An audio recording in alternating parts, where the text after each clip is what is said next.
Guys, welcome back to another episode of the podcast. We're back in the studio again. Got the whole team here, and really excited to kind of cover some specific topics. So the first one is going to be looking at helping you guys get better with your training and understand when to make progress, when not to make progress, and actually just get more clearer on what you're actually doing in the gym, which is a hard thing to do, especially if you don't have a PT or you're going with one of us into the gym. So one of the biggest misconceptions around training is like you just go in and you get some benefit from it just by going. Well, actually, you do get some benefit, but we want to make sure that you're maximizing it and you're getting some level of enjoyment, some level of like enthusiasm from it, and seeing progress every single week, or as fast as you can do, really. So we want to take some of these next important mistakes that most people make and make sure that you're not making these mistakes to get the most out of your training process. So one common mistake that most people use when it looks at making progress in the gym is doing their last set the heaviest versus the first set of the heaviest. So what would you do differently if someone is going to the gym now and just doing 3 sets of the same exercise, or just doing the last set as the heaviest exercise and then almost like wasting 2 sets? Yeah, so I wouldn't really even call that 3 sets. Yeah. Because you're kind of, you're basically counting your warm-ups as a set in itself. So what you want to do is make sure that you're warming up before you get to that set. And that's why we call it reverse pyramid. So as let's say your first set is, you're going to lift 100 kilos, for example. You may do, and you're trying to do 10 reps, for example. I would be looking at starting off with, maybe the bar, going on into 60 kilos. So gradually building yourself up so that first set is starting at 100 kilos. And that, in order to do that, you may require you to use slightly lower reps and then build up into that. So if your first set is going to be 10 reps, you might start your warm-ups at 5 reps, 3 reps, and gradually and why it's called reverse pyramid is as your reps go down, the weight is gradually coming up until you get into that first set, if that makes sense. Yeah.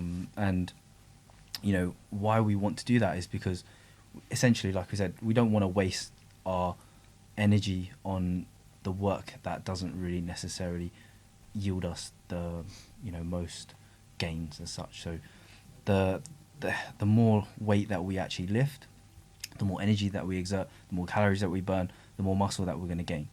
So if the first 2 sets you're still warming up to that top set, then essentially you're wasting energy into that lift, right?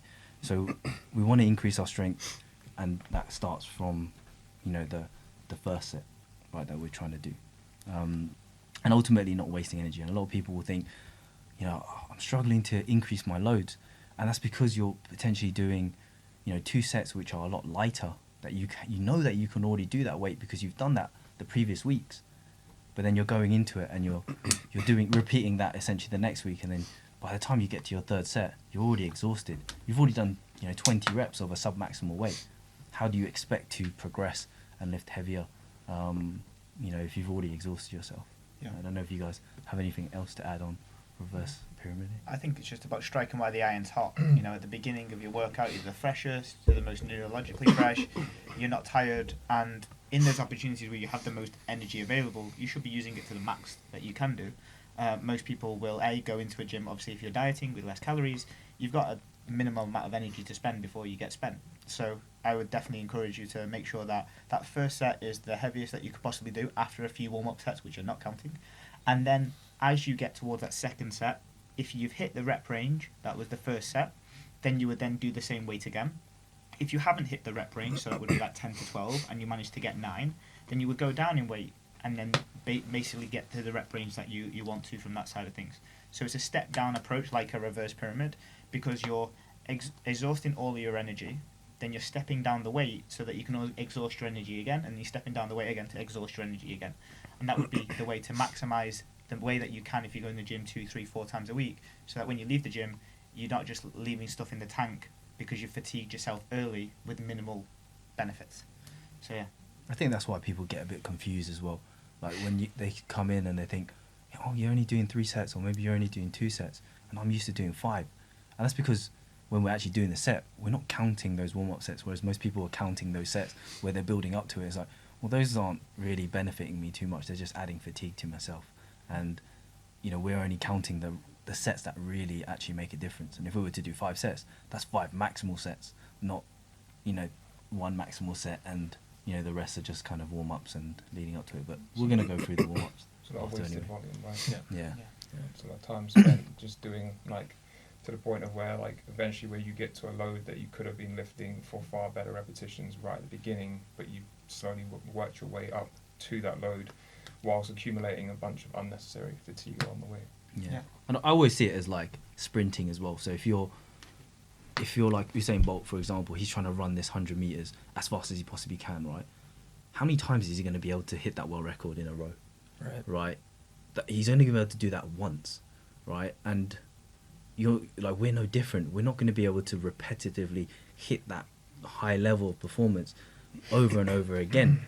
It's gonna drop off. But if you've, like Usain Bolt, before he goes out and hits that world record, he doesn't go out and do like a little sub-maximal sprint down the track and go, I'm just gonna do a little 100-meter run, Right. You just do a little bit, like maybe some light jogging and some like warm-up to prepare his body so that he can go all out into that first 100 meters, right? But if he was to go out and do like 200 meters, 100 meters before, he's gonna be knackered by the time and that world record is never gonna stand. Maybe it does. I think choice of exercise as well. Choice of exercise, coming back to when you talk about that very first set, yes, we want to be warmed up, we want to take the time to do the warm-up sets, which I'm sure Dave will go into, but actually you want to warm up to a compound lift. You don't want to warm up to a big first exercise of a bicep curl or a tricep extension. You want to build up to a big compound lift, a squat, a deadlift, an RDL, or it might be a chest press, something like that. Choice of exercise is the one, I think, as well. Almost if you do the compound, then you're warmed up for the rest of it anyway. Yep. Because a lot well, I'm just spoiling for Dave, but sorry, that's like my fucking podcast. Skip. It's like you're not only warming your body up, but you're warming your nervous system up too. And if you can do that with the big compounds, then you don't have to then do a warm-up set for your biceps and triceps. Yep. So that nicely cascades onto why we do warm-up sets, what are warm-up sets. So Dave's going to take us through what he thinks we should be doing from a warm-up set perspective. Yeah, so I think a lot of the important points have been covered quite well, but probably when you do decide how many sets you should do, it'll kind of depend on how heavy you plan on going. So if you're going a little bit lighter, you're maybe doing 10 reps at 60% of what you could do one time, then you can probably get away with maybe 2 to 3 warm-up sets. But if you're going heavier, then it could be 3 to 5. Again, trying not to build up too much fatigue, so it could be a couple of singles or triples at a lighter weight. And kind of a good rule of thumb for that, for your last warm-up set, should be about 90%-ish of the weight that you're going to work with. So you do want to get that feel for the weight and just prime your nervous system to deal with that. But I think a lot of the mistakes people make are just getting in too much of that junk volume, and then by the time they go and lift anything, they're fatigued. And actually the Usain Bolt case is a pretty interesting one. There's some cool clips of him warming up against some Americans, and the Americans have tons of very elaborate, cool looking drills that they do, and Bolt kind of just runs progressively a little bit faster on each warm-up rep, starts maybe 30 meters and gradually builds that out. But it's really, really simple. There's nothing rocket science to it. And then you compare it to a lot of the other ones, there's very elaborate, complicated strategies to get there, which obviously in Bolt's case worked out pretty well for him, keeping it simple. Yeah. So let's say if I was going into the gym and I was doing a 40 kilo dumbbell bench press, how would you do the warm sets? Yeah, so start maybe with the empty bar, 3 to 5 reps, just nice controlled movement. Then your next set, that could be 30 kilos. Again, kind of 3 to 5 reps. And then your last set before you get to that 40, if you feel ready to go, maybe you can get away with just the 2. But if you're in a little bit of doubt, then that last warm-up set, maybe with 35 kilos, somewhere between 1 and 3 reps to get a feel for it, should have you ready to go for that 40. Cool. Yeah, I think the key to like a warm up, it really isn't to it's not really in the name. It's not to get hot. And I think a lot of times, you know, we all think, Speak for yourself. we all think, Speak for yourself. We're gonna get into the gym, and you know, want to warm up, so they go on a treadmill. But then it's like, okay, what's your first exercise? Dumbbell chest press. It's like, and how is running on the treadmill Right. gonna warm up your chest? Where's your You blood know. gone to? Your Yeah. toes, Yeah. not your nipples. So, you know, you got to warm up to the thing that you're trying to do, right? And you know, a lot of people will spend hours doing like stretching, rolling, you know, all that stuff. And you know, like you said, simplicity is the key. You know, warm up on the exercise that you're going to do. Like it's not rocket science. It doesn't have to be super complicated. You know, the closer to the thing that you actually are trying to do, maybe that should be your warm up, right? If you're going to run, yeah, running's a great warm up. But you know, if you're gonna do a chest press in the gym, you know, going on a treadmill may not necessarily be the best idea, right? Time's key as well, right? That at the end of the day, most individuals don't have that much time to spend in the gym. So you're spending the first 20 minutes just doing all your kind of prep warm-up sets. You're already like halfway into your workout already. Yeah. So I think for a lot of people, it's, I don't know where I stole this from, but like what I like to say is to stimulate, not annihilate. So you're getting yourself prepared, Retardation. but not, You just took it from my whiteboard. Wish that was a question. And just going on that, the warm up side of things as well, with the going on the treadmill. I don't know if you guys have seen it, but like it's actually 2 degrees C that your body warms up when you're exercising. Only 2 degrees. So like that doesn't have any impact on anything to do with what you're doing. It's all nervous system and blood flow, and then priming yourself for the exercise that you're doing. So whether you're 37 degrees C or 39 degrees C, it doesn't really change anything. Joint lubrication is going to be there anyway. Unless you have COVID. Yeah, and obviously a lot of people they focus on like getting blood into the area, and people talk about that, but the body's made out of blood and water. Like there may be a small amount. I don't know where you're injecting it from and getting more blood to the legs, but the blood is already in the body. We just need to prime our nervous system and make sure that you're ready to handle higher loads through the ranges that you're doing. So we don't need to get much, unless you're doing really hypertrophy work or getting muscle tissue stuff. Blood and heat is probably not your best thing.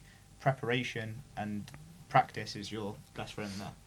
I like priming as a better word than warm up for sure. Yeah. Yeah. What about stretching? Okay. So what kind is that of kind of stretching? is that on the level Kama with? Sutra. Is that And on, by the way, if I've clipped this and you don't know what I'm speaking about, talking Kama Sutra, go and watch the Christmas episode.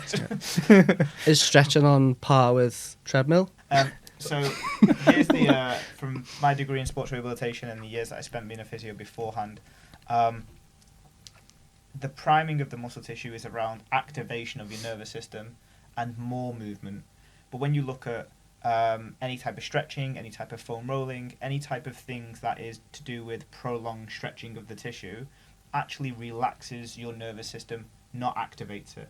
So that means that, because when you stretch, your muscles get longer, which they don't get longer, you just relax more and you can go into new ranges of flexibility.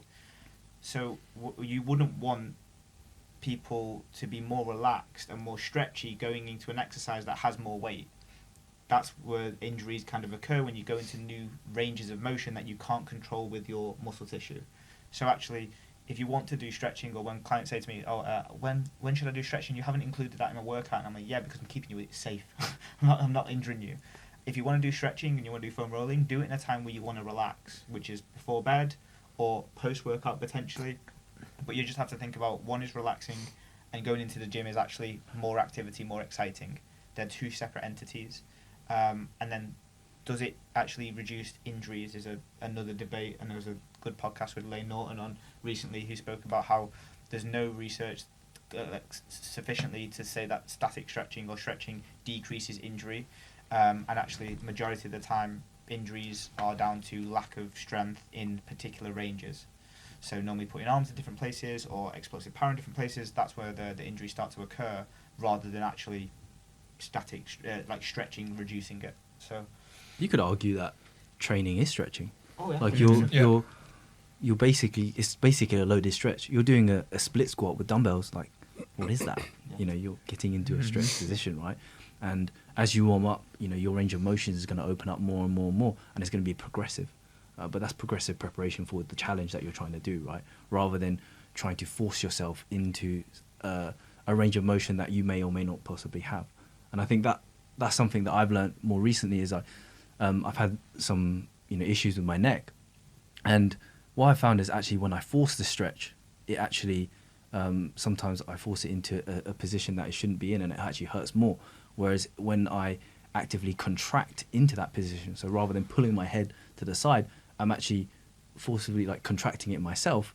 I find that range opens up a little bit more, but it's in a way more controlled position rather than it being pushed into somewhere that maybe potentially I don't have the strength to get into. Yeah. Most people who lack flexibility don't need to stretch. They need to get stronger in that muscle group to be able to go into the new range of motion, right?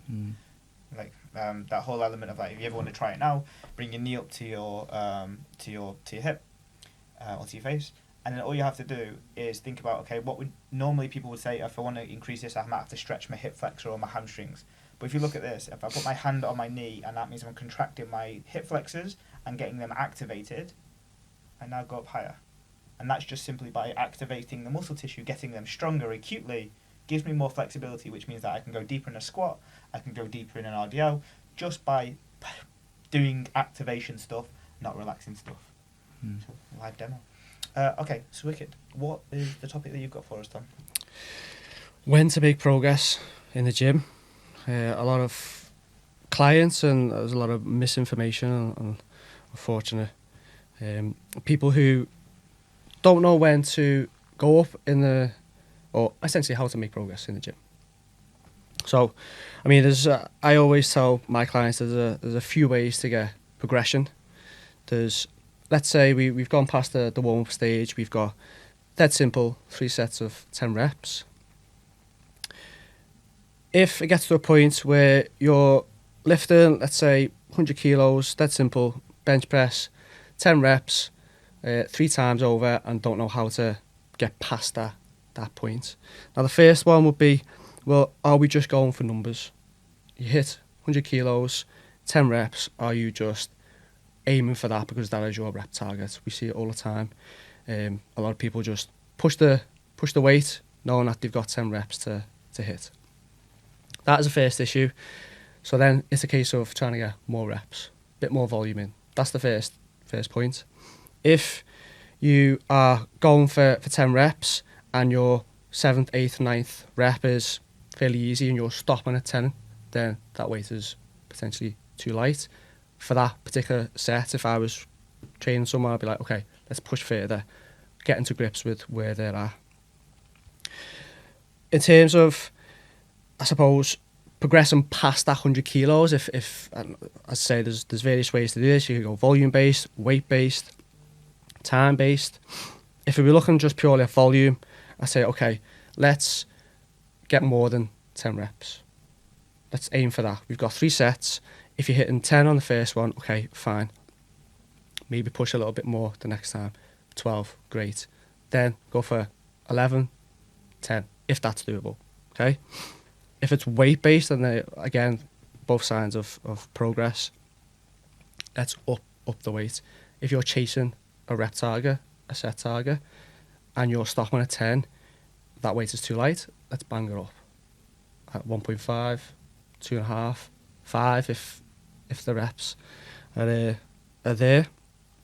And that's then how you would get that hypertrophy, that progress within that particular exercise.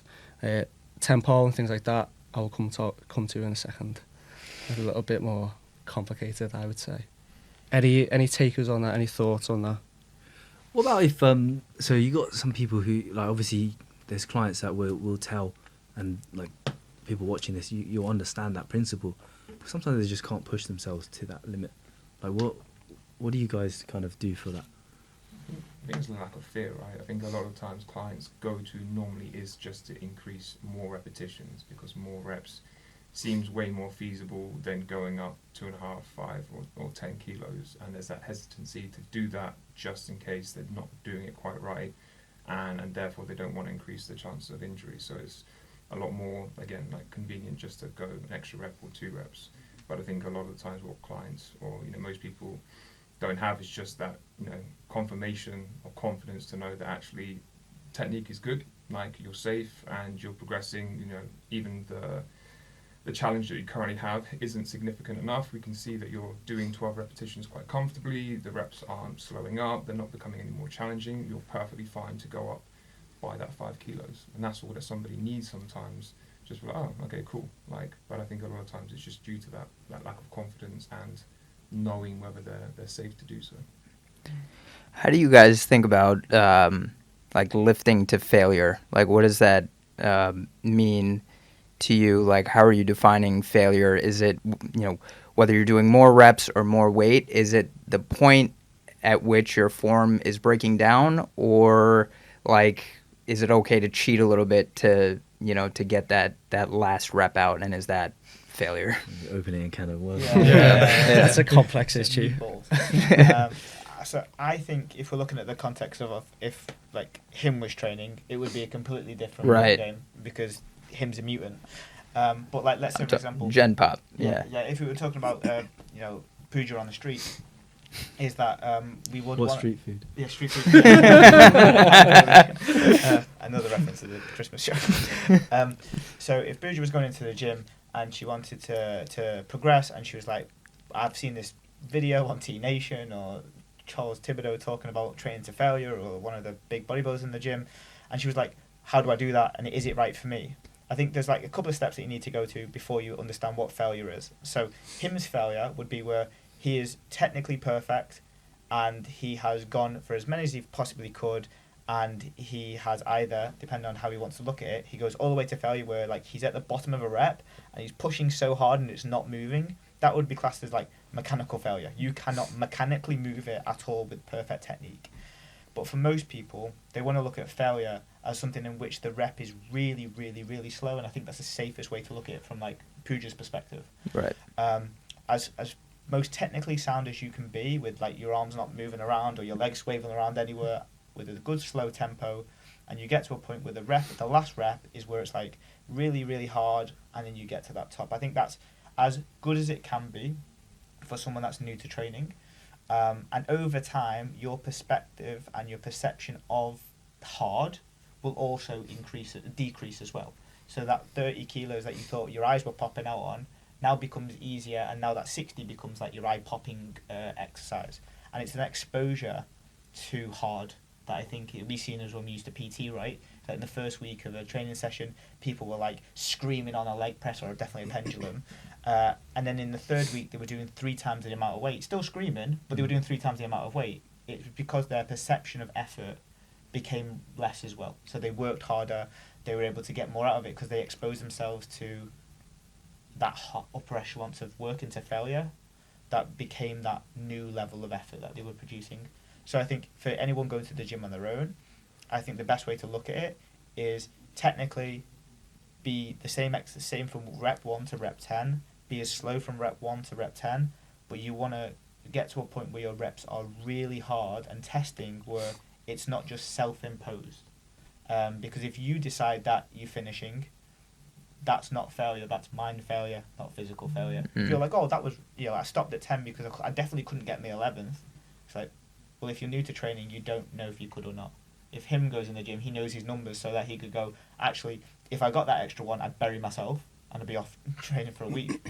But someone new to the gym won't know if they can do that next rep until they actually go and do that next rep. And sometimes it might not necessarily be safe for them to actually lift the failure as well. Right. So I don't think it's a blanket statement to say everyone needs to lift a failure. I think at some point, yes, it would be good to experience it. But let's say we're trying to learn a new exercise. Imagine trying to learn something at 100 miles an hour. Like, imagine trying to learn how to drive, but you're like, doing your foot's all the way down on the accelerator. You have to do things a little bit slowly. So, the closer to failure that you are, the more things are going to break down. And the more difficult it's like moving really fast. And that's why, we're talking about tempo, why we want to go a bit slower, right? So, I think when it comes to failure, if you aren't familiar with the exercise, if it's like the first week you're trying to learn it, it's not like a bicep curl where it's relatively safe. It's a big movement, like a deadlift, a squat. you might want to stay a little bit further away from failure in the beginning, and Right. then as you get more competent on it and you're more confident, and maybe one of us, if we're coaching you, you see it and we say, you know what, the form is really spot on. Let's go, and now we can start to lift more and get closer towards failure.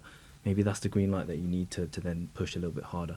But in the beginning, it may or may not be suitable for you, right? So that again, really depends on the context of that individual as well. Exercise choice is definitely important. Yeah. Mhm. I think, especially our client base, and this may be going off on a bit of a tangent, but some people are, especially females, are scared to progress Yeah. with the whole, I might get bigger, Right. or I'm building bigger muscles.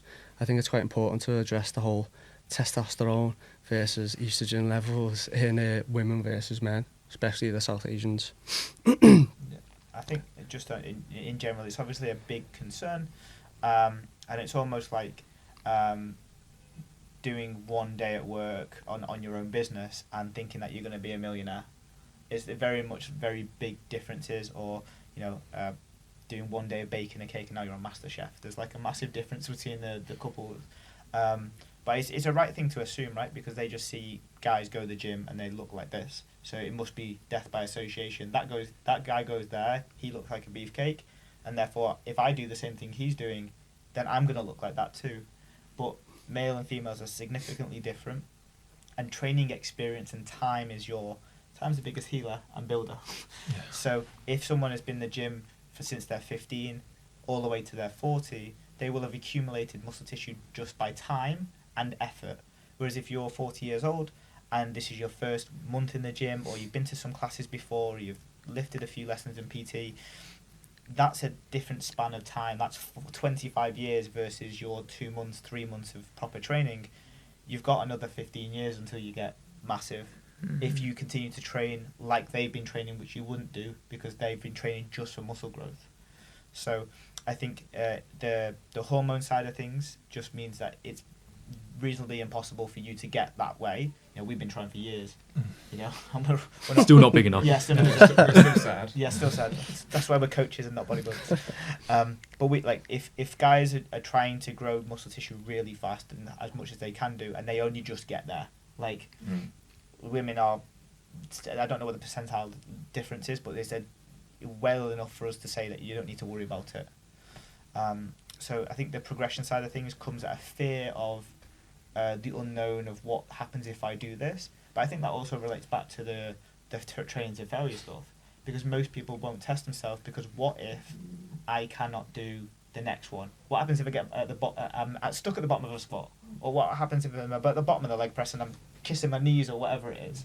And I think most people just need to understand when they're looking at the what ifs of both scenarios, building muscle tissue or training hard and not being able to do the next rep, is just having your strategy of what's next after doing that. So if you're going to do a squat, have the racks up. If you're at the bottom of the leg press, it's got a little clip so you can't get your knees to your face. If you're doing a dumbbell press, just drop them. Not on your face, but out to the side. Have a plan around it so that you can then be comfortable to push yourself, knowing you've got an exit plan. And same with the male versus female muscle building, or like building tissue, is like know what the true representation of that means, and then have a plan. Like if I just want, like 3 years down the line, I've got shoulders that are a bit more like too much than I want, just don't train shoulders for like 6 months and they'll go away. So have an exit plan. Try and go through it, not opposite. I want to think also reversibility of training is something that people very often forget, that it is use it or lose it. Use it or lose it. If you do, Yeah. if you're one of those people that does get to the situation where you're too big, you can just stop doing it and Yeah. you go back to normal. I wonder what also is the cutoff point, like from being too big. Like what's the rep range? Like is it like, oh, I've miscounted all of a sudden, I'm this massive. I did 2 more like, sets of the chest press. It's like 10 kilos was what's going to make you big, right? Oh, but accidentally, I took the 9s instead of, is that going to make me change? Like what is now the cutoff point? That I always wonder. Yeah. How people think about, these things, and when you actually pick out certain points of it, you realize actually this is how false some of these I guess myths are. Yeah, belief systems are often inherited, not chosen. Yeah. So It's like tradition, right? Yeah. We've always done it this way. It is always, this is the answer. But we haven't really sat down and thought about, actually, yeah, this is pretty dumb. Yeah.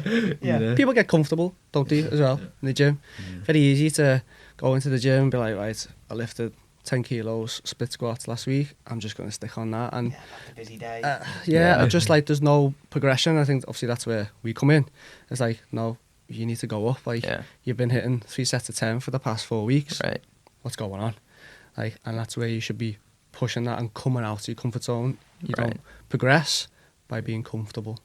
It does get exhausting though, as well. Like in the sense of like, if you're somebody who's just gone into the gym, you've given it your all, you've made 2.5 kg, let's say, progress across all exercises. You had an awesome session, and you're like, shit, I've got to do this all over again next week, and I've got to go that much harder. And like accumulatively over time, it's like finding new ways to, again, not just think about the load progression and what else can you do within that session to improve like other aspects of it. So you already spoke about, you know, the volume and the reps.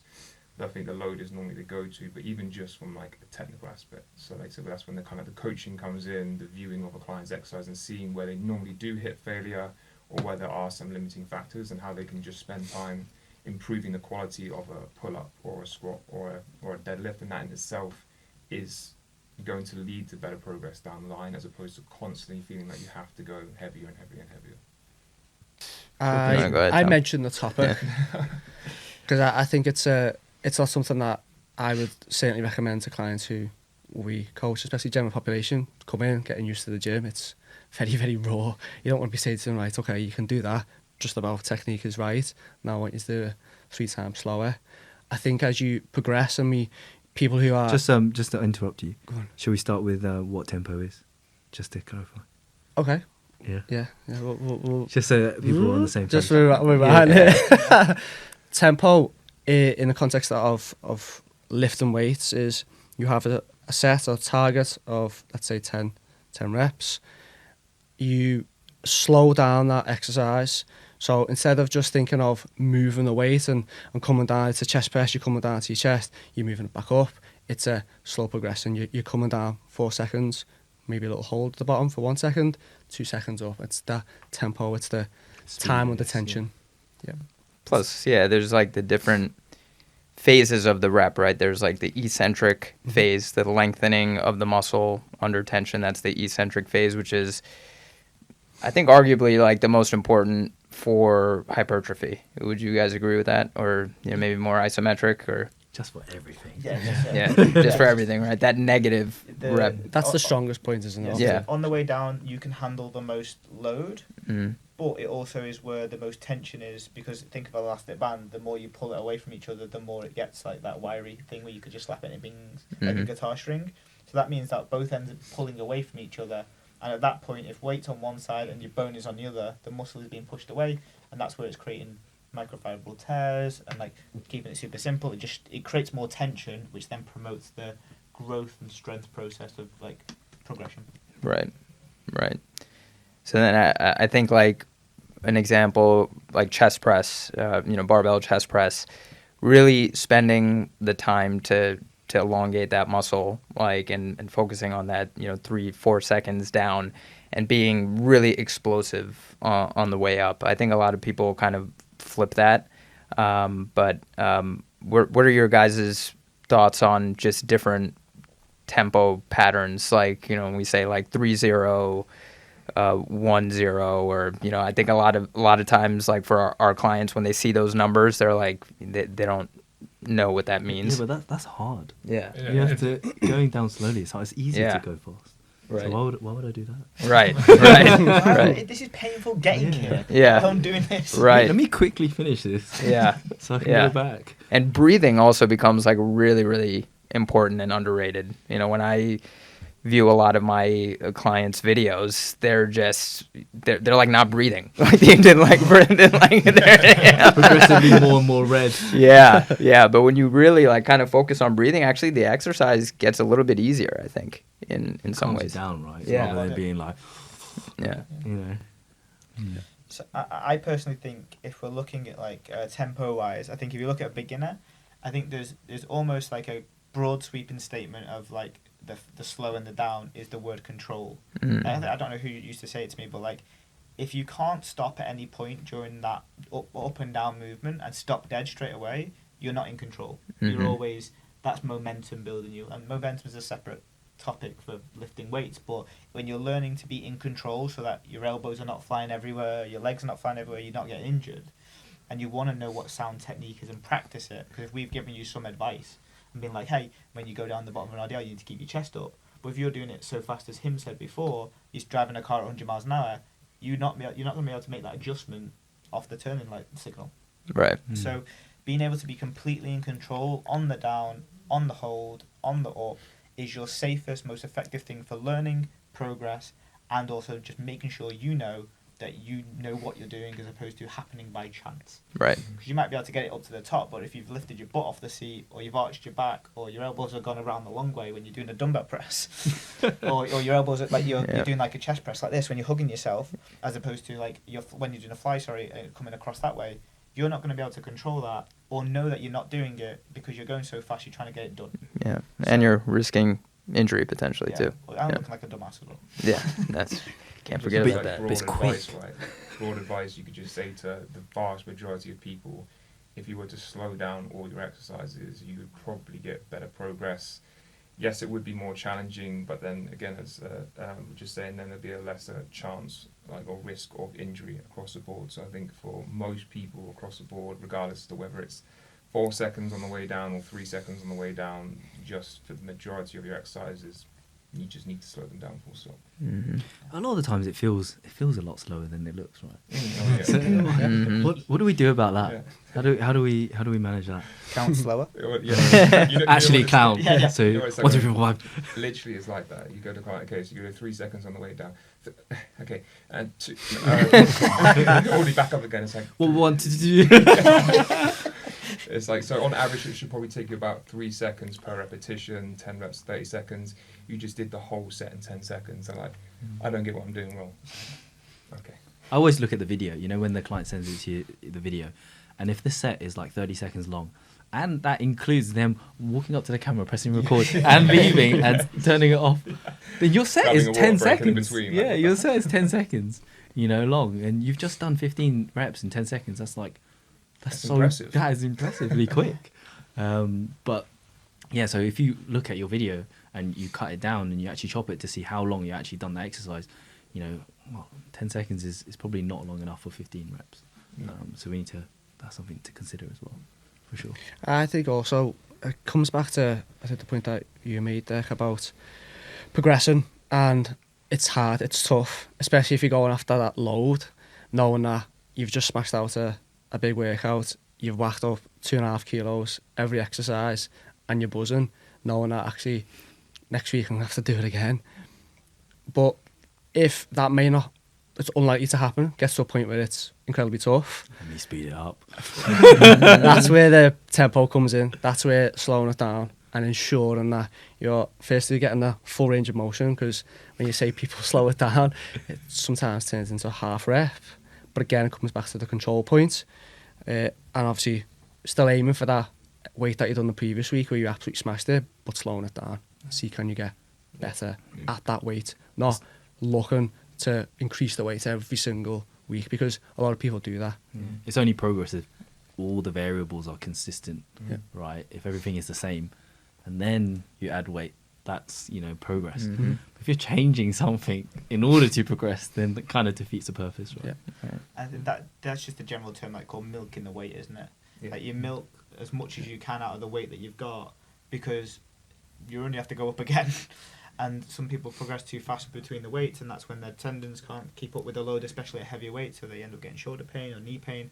But if you can like use a process where I think this might be useful, where you go, first week you go and match the reps, you go up in reps the first week, then the week after that you go up in weight, then the week after that you milk the same weight for slower repetitions, and then you increase the weight, and then you increase reps and weight and milking it. And if you can do that like three-step process to every single workout that you do, you're going to ensure that progress is the right way, and you're not just going up on the variables, whether it's speed, reps, or weight too much, and you're clinging onto one variable as opposed to making the most out of all of them as well. So I think that's really useful. Do you guys find any difference between your male clients and female clients in this regard? Like, do you find that your male clients, like, because they want to be lifting more weight, they, are the ones that are more likely to not pay attention to tempo versus females? I think for me personally, like the females are a lot more conscientious about the weight management, but from a female's physiology and psychology perspective, they can handle more pain than males.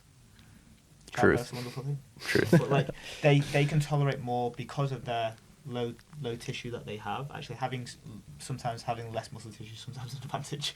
They get more recovery. So the females, when they train, are more like energizer bunnies. They can go from exercise to exercise to exercise to exercise. Whereas guys, we get gassed out very quickly. It's like, fucking hell, I need a pint between them. Get that iron gains Yeah, in there, baby. literally. Get that chai. And I think get the chai in between. Yeah, pre-workout and intra-workout chais. So I think most guys are focused on the reason for being there is to lift and feel good about the lifting side of things, which means the weight has to go up every single time. And especially if there's bigger guys in the gym or ladies in the gym or their friends in the gym, it becomes that competitive environment, which is really useful if you channel it in the right way, Right. as opposed to just harping onto that weight.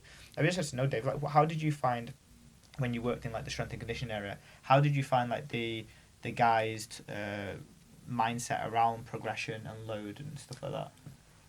Not too dissimilar from Gen Pop actually, but yeah, I think guys tend to vastly overestimate their capabilities. I got this, bro.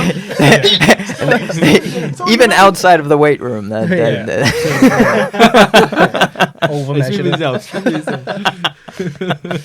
Yeah, and then on the flip side, a lot of women underestimate their capabilities. So yeah, I guess the decision making or the coaching around that is a little bit different. Sometimes guys will need to be kind of reined in a little bit, and women will just need a little bit more encouragement that, no, like, you got this, you're absolutely smashing it, there's no reason why you can't progress. So yeah, I think that was the big one. But the same concerns and fears exist. If I put on too much weight, will I get hurt? We're gonna get too big. Yeah, the guys didn't have that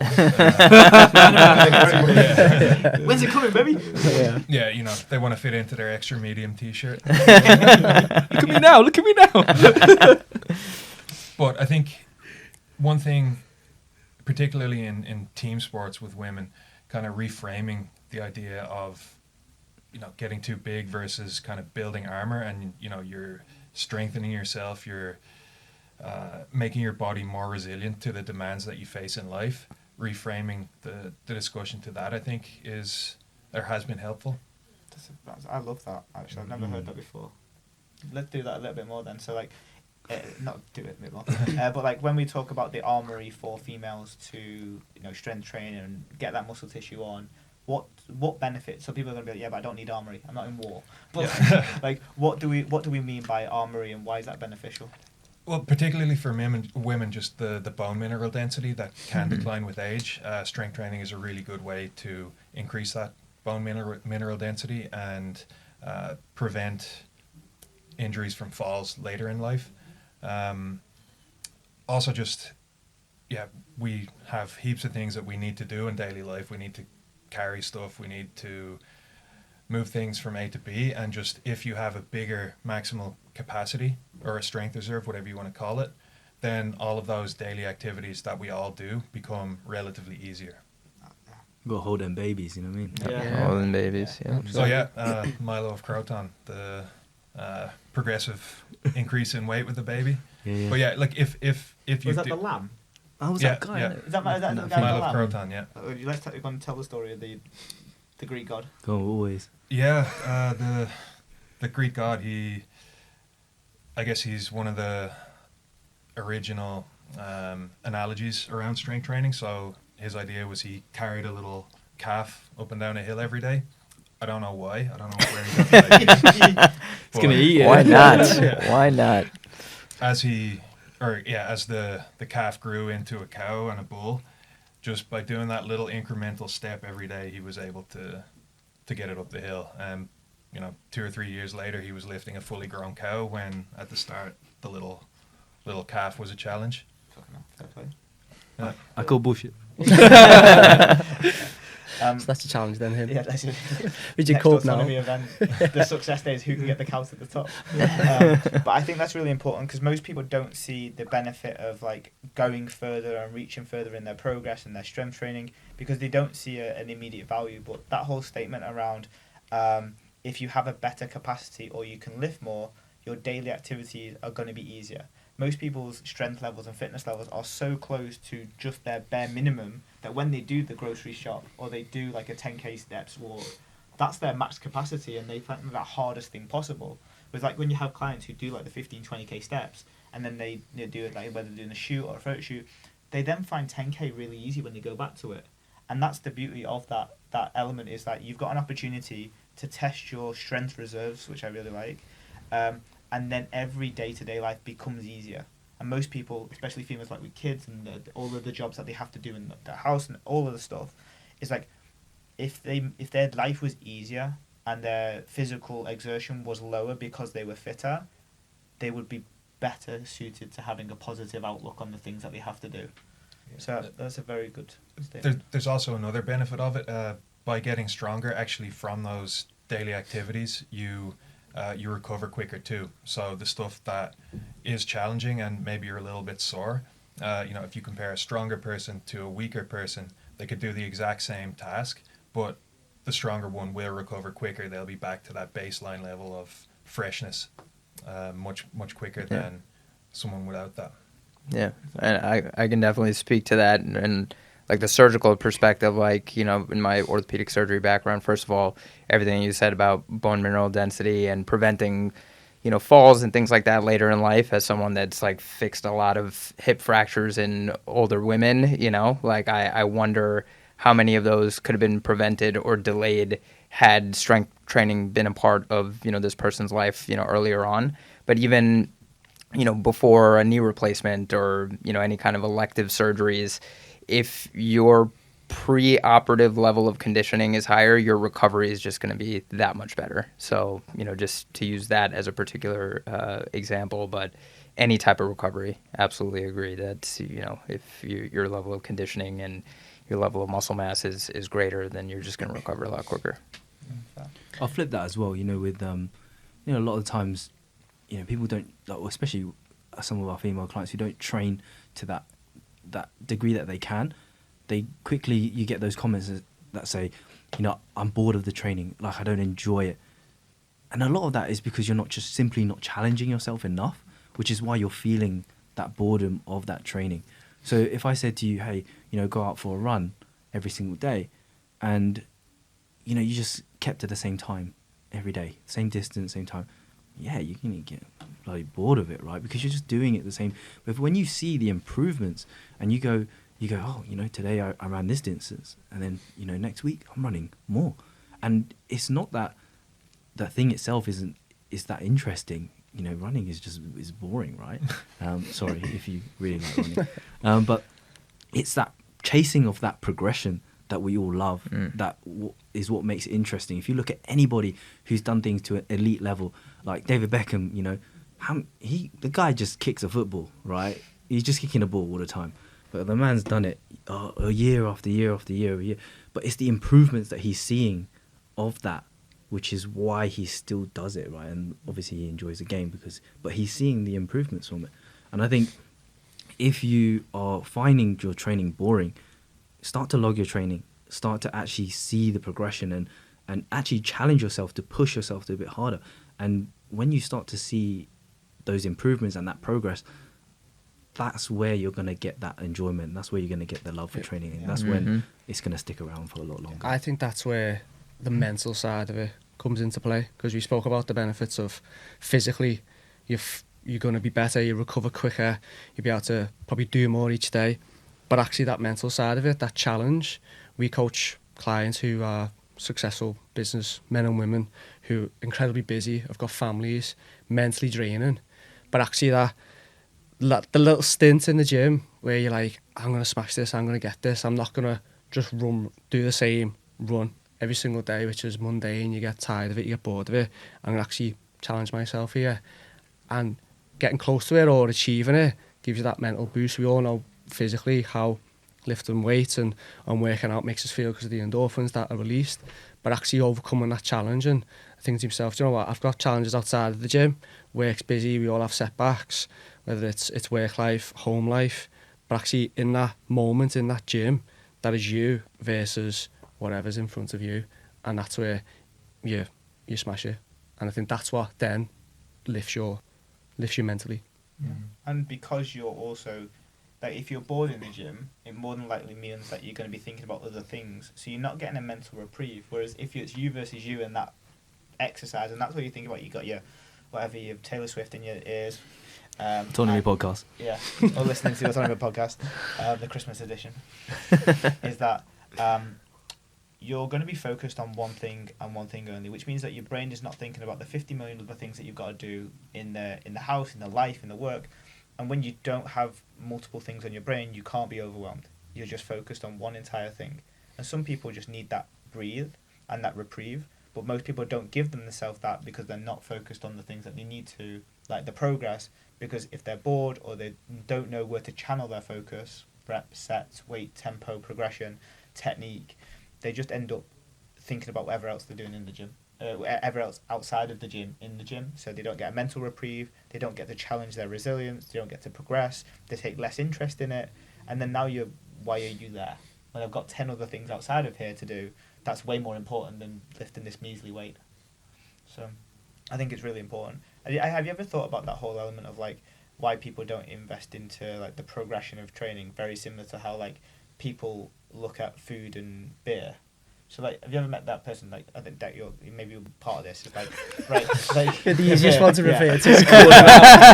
It's a food or beer with Take you're like one of our clients, right? Yeah. It's like, I might look at beer and be like, okay, beer's a beer, it's just Corona.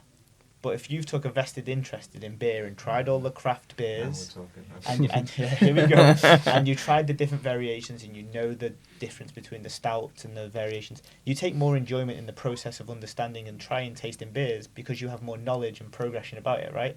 So that's almost like what you have to do in the gym with our metrics of progression, of tempo, of reps and sets. You have to become a connoisseur of the beer. Or the differences when people get excited about this chili paneer versus another chili paneer. This one was crispier. This one had more flavour, more spice. It's only because you took a vested interest in the chili paneer and have something to compare it against. Now you're tingling your taste buds. Whereas if you don't actually take a vested interest into training and you're just doing it to, like, people just eat for fuel, right? They don't care what it feels like. They don't care what it tastes like. They're just getting shoveling food down. So they don't have that vested interest in it. They just use it as fuel.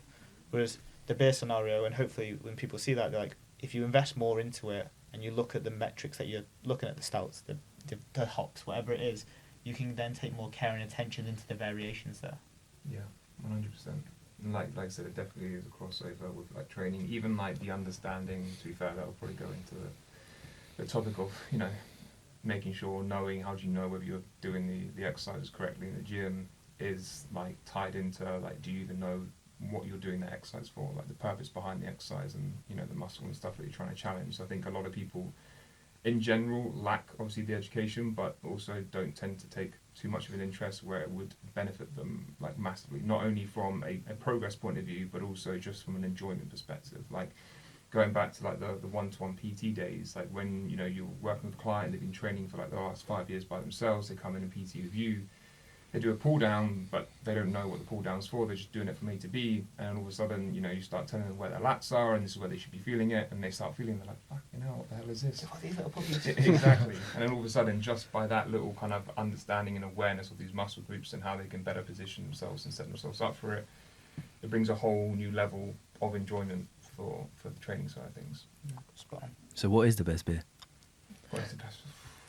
I mean, Pressure here. yeah, man. Controversial. I mean, yeah, I'm just gonna go straight to Guinness, man. Oh, really? Guinness is the one. When a Guinness is poured well from a solid pub, it's nothing better. Maybe No. we should have done that quiz instead. Yeah. What is the No Kingfisher. No. No. Second vote for Guinness. No tiger. Second, 2 votes for dinner. What's your favourite beer or? The next one, but Got him.